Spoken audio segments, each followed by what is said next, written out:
kembali lagi bersama saya Wilbert Mevris itu Taruna tingkat 3 Politeknik Imigrasi dan Pemasyarakatan jurusan Ilmu Pemasyarakatan. Sekarang saya akan membagikan tutorial dalam menggunakan Smart PLS sebagai alat untuk mengolah data kita. Kenapa kita memilih PLS atau Partial List untuk menguji data kita? Karena PLS adalah SEM yang berbasis varian atau komponen yang sangat fleksibel dibandingkan dengan SEM berbasis kovarian. Solusi yang ditawarkan PLS meliputi data yang tidak normal dapat diolah dengan data non-parametrik, kemudian sampel kecil dapat diolah tetap akurat meski ukurannya sampel terbatas, kemudian teori lemah, sangat ideal untuk pengembangan teori baru dan komprehensif karena mampu menjangkau analisis variabel laten secara menyeluruh melalui outer dan inner model. Outer model sendiri adalah alat untuk measurements atau alat untuk mengukur, di mana outer model ini mengukur hubungan antara indikator dan konstruknya. Tujuannya untuk memastikan alat ukur valid dan reliable. Sementara inner modelnya itu adalah struktural, untuk mengukur hubungan sebab akibat antar konstruk untuk membuktikan hipotesis. Nah, di Smart PLS sendiri ada 3 tombol utama, yaitu PLS algorithm, bootstrapping, dan blindfolding. PLS algorithm itu algoritma untuk menghitung faktor PLS seperti outer loadings, R-squares, dan AV. Kemudian bootstrapping itu digunakan untuk uji signifikansi guna menerima atau menolak hipotesis, seperti tes statistik dan p-value. Kemudian blindfolding itu berfungsi untuk menilai tingkat relevansi prediksi model, seperti nilai Q-square. Nah, ketika kita melakukan olah data menggunakan Smart PLS, ada yang disebut dengan lembar emas mahasiswa. Itu adalah kriteria mutlak yang harus muncul di Smart PLS. Yang pertama di outer model tadi, ada loading factor, yaitu dia harus lebih dari 0,708 untuk konfirmatory atau lebih dari 0,6 untuk exploratory. Kemudian nilai AV-nya harus lebih atau sama dengan 0,5 dan Cronbach's alpha-nya harus lebih dari 0,7. Sementara HTMT-nya itu harus kurang dari 0,9. Kemudian untuk inner modelnya itu p-value-nya itu harus kurang dari 0,05 sehingga hipotesisnya signifikan. Kemudian tes statistiknya itu harus lebih dari 1,96 untuk bisa dinyatakan hipotesisnya signifikan, dan Q-square-nya itu harus lebih dari 0 yang menyatakan prediksi tersebut relevan. Dan juga VIF-nya harus kurang dari 0,5 yang berarti bebas dari multikolinearitas. Nah, itu sedikit penjelasan tentang kriteria penilaian yang ada di Smart PLS. Sekarang kita akan menuju ke tahap berikutnya, yaitu adalah tahap tutorial. Selamat menyaksikan. Ya, untuk melakukan uji data di Smart PLS, kita harus menyiapkan data kita terlebih dahulu dalam bentuk sheet Excel seperti ini. Kemudian kita simpan dalam bentuk CSV UTF-8. Tidak bisa seperti workbooks lainnya, karena tidak akan terbaca di Smart PLS. Ya, kita simpan di CSV UTF-8 Conma Delimited, kita save. Oke. Setelah itu baru kita bisa membuka aplikasi Smart PLS. Ya, setelah kita membuka aplikasi Smart PLS, langkah pertama yang kita lakukan adalah membuat project baru. Kita namakan saja simulasi. Create, kemudian kita import data file. Ya, kita pakai data simulasi tadi. Open. Ya, yang kita pilih itu hanya indikator variabelnya saja, jadi nomor dan totalnya tidak perlu. Kemudian yang harus kita pastikan adalah scale-nya itu berupa metrik, jangan ordinal ataupun kategorial. Kemudian import. Ya, datanya sudah terimport. Kita bisa back. Kemudian kita create model di simulasi ini. Model yang dipilih adalah PLSM. Model name-nya kita namakan saja simulasi PLS. Kemudian di save. Ya, sudah muncul di sini ada kanvas putih. Pertama kita harus gunakan aktifkan kanvas ini untuk membuat variabel latennya terlebih dahulu. Kita klik di latent variable, kemudian kita klik di kanvas putihnya. Ya, kita namakan variabel pertama adalah X. Kemudian kita oke. Ya. Kemudian variabel keduanya adalah Y. Oke.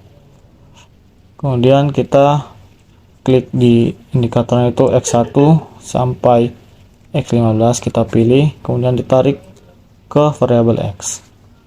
Kita rapikan terlebih dahulu. Kita pilih select, kemudian double klik di variabel X nya.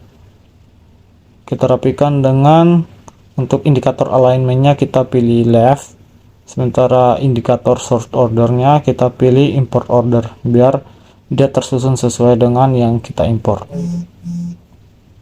Oke. Untuk kita lakukan hal yang sama terhadap variabel Y.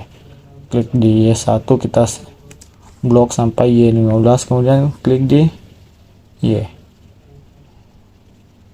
Kita kecilkan terlebih dahulu biar bisa kelihatan. Oke.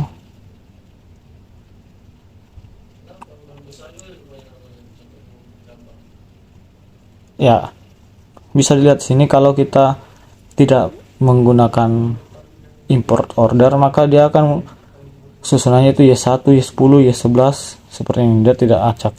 Tapi kalau kita gunakan import order, maka dia akan seperti ini, X1, X2, X3 sampai X15. Sehingga kita lakukan lagi, double klik di lingkaran Y nya. Untuk indikator sort ordernya kita menggunakan import order, apply. Oke, sudah rapi. Kita rapikan terlebih dahulu, luruskan ya. Kemudian untuk menghubungkan kedua variabel ini, kita klik di connect, kemudian klik sekali di variabel X, lalu ditarik panahnya ke variabel Y. Dia otomatis akan tersambung. Oke, setelah itu kita akan melakukan perhitungan dimana kita lakukan calculate, kemudian gunakan PLSM algorithm. Untuk setupnya sudah seperti ini, weighting scheme-nya PET, type of resultnya standardized, initial weighting-nya default, start calculation.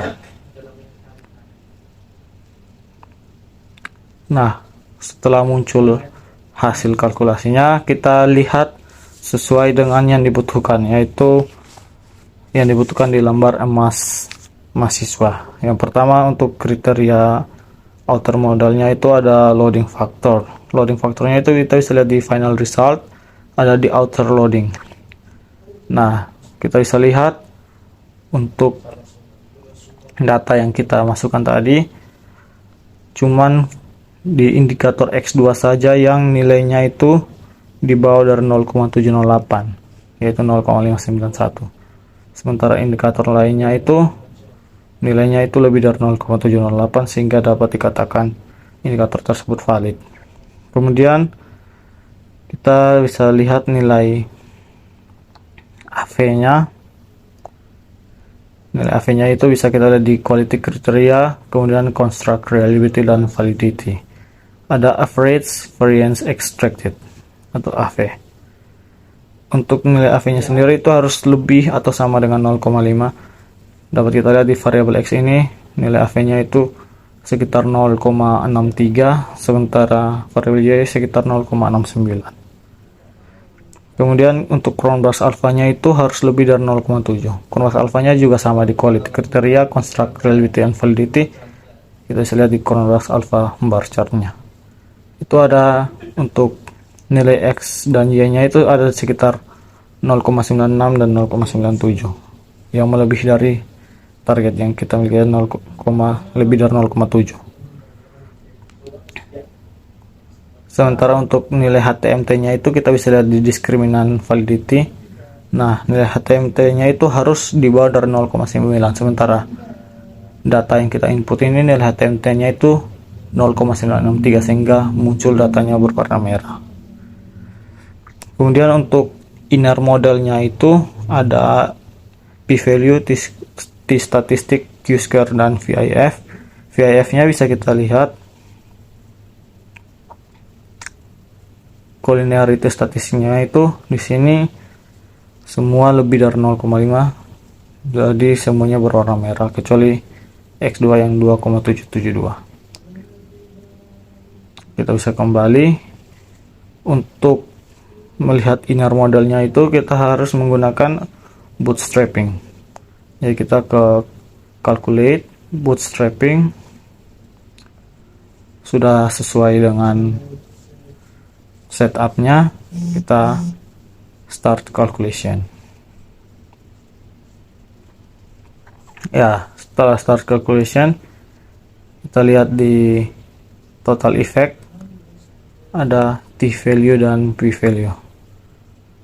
Bisa kita lihat untuk P value nya itu harus di bawah 0,05 untuk hipotesisnya menjadi signifikan, dan hasil yang kita dapat itu 0,000, yang berarti hipotesisnya sangat signifikan, dan T statistiknya itu harus lebih dari 1,96. Hasil yang kita dapatkan itu 32,849, yang berarti hipotesisnya sangat signifikan. Sementara nilai dari Q-square nya tidak bisa ditampilkan karena SmartPL S4 itu tidak bisa menunjukkan nilai dari Q-square. Untuk menghitung nilai dari Q-square itu harus menggunakan SmartPL S3. Sekian tutorial dari saya, semoga bisa membantu dan bermanfaat bagi kalian dalam mengolah data di SmartPL S. Terima kasih.